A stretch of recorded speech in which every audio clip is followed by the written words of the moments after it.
You're watching a pervert and his twisted girlfriend caught in the act of a sick sex crime. The creeps are captured on their own hidden cameras, secretly placing them in gym locker rooms with the intent to record women and children naked. I was videotaped in my locker room getting dressed after swim practice. We're not identifying this 10-year-old, the youngest victim of these horrible sex predators. It happened in, of all places, a town called Pleasant Prairie, Wisconsin. There was nothing pleasant about the lengths Carl Lant and Melissa Wankenbach went to in order to capture the nude images. The camera would be hidden.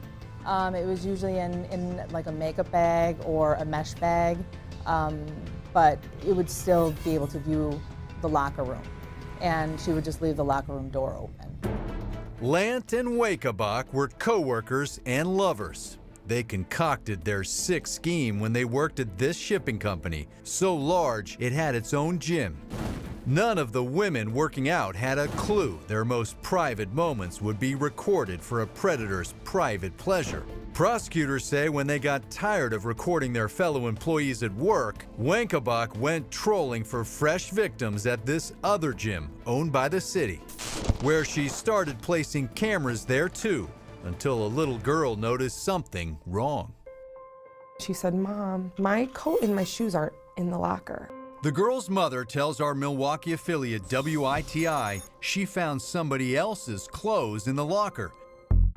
And there was this, a flip camera, and one locker over, another one. The cameras are about the size of a smartphone. It was still videotaping currently as she lifted it out, and she shook her head, and I just started crying.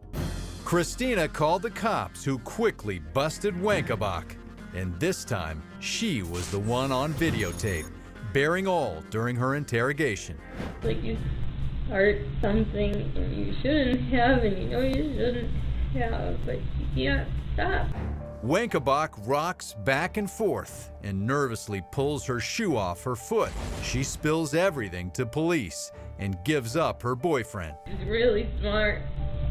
He's really smart in a scary way. He just says he appreciates looking. He says it doesn't hurt anybody.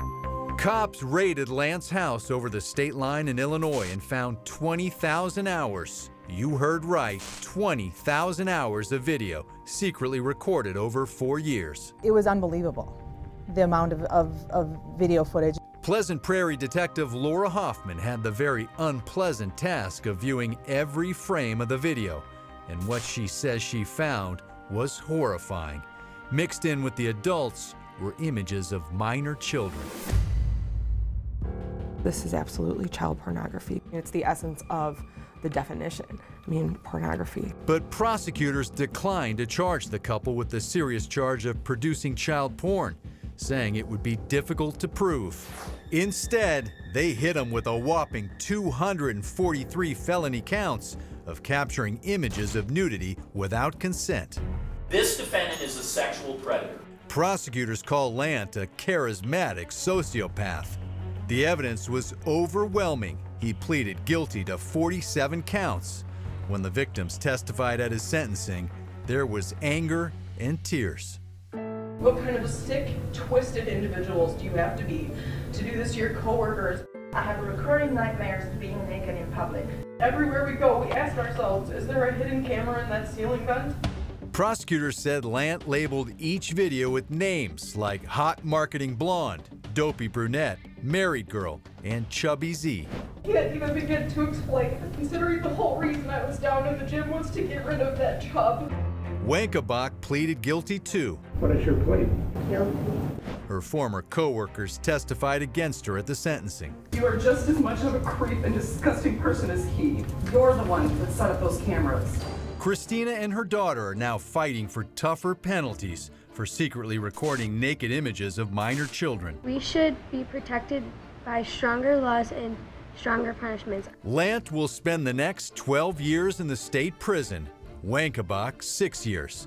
But that's not enough for the littlest victim, whose life was forever scarred in the gym locker room. I feel that by making the punishment stronger, that criminals will be less likely to make another kid feel the same that I did. WITI reporter Brian Polson is with me now. Brian, Carl Lant's legal problems don't look to be over yet, are they? No, they're not over yet. In fact, he is still facing charges of possession of child pornography in his home state of Illinois because of materials police found on his computers there when they raided his home looking for the videos from the locker rooms. Now, do police have any idea if these videos were published online? Police say it doesn't appear these videos were shared or posted online anywhere, but they'll never really know. It's something victims say will always haunt them. Certainly a chilling thought. WITI reporter Brian Polson, thanks for the update.